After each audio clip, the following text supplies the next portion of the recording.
बिस्मिल्लाहिर्रहमानिर्रहीम। शुरू करता हूँ अल्लाह के पाक नाम से जो बहुत बड़ा मेहरबान नहायत रहने वाला है। दोस्तों, बहनों, भाइयों, बुजुर्गों, अस्सलाम वालेकुम।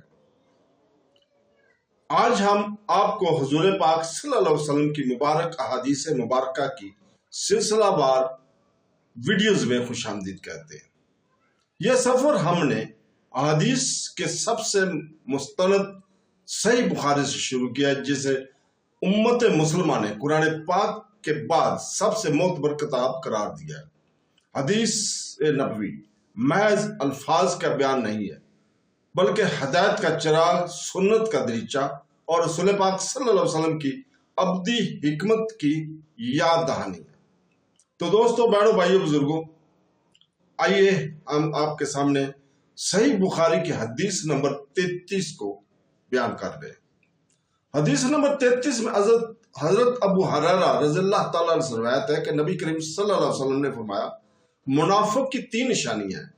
जब बात कहे तो झूठ बोले, जब वादा करे तो खिलाफ वर्जी करे, और जब इसके पास अमानत रखी जाए तो खयानत करे।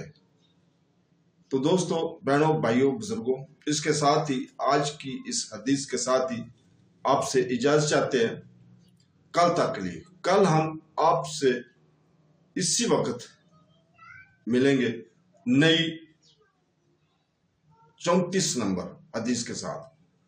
तो कल तक इजाजत। अल्लाह ताला के शुक्रगुजार हैं कि उसने हमें अपने प्यारे नबी रसूलुल्लाह सल्लल्लाहु अलैहि वसल्लम के कलाम से नवाजा, और हम दुआ करते हैं कि अल्लाह ताला हमें हदीस मुबारका को समझने और इन पर अमल करने की तौफीक अता फरमाए।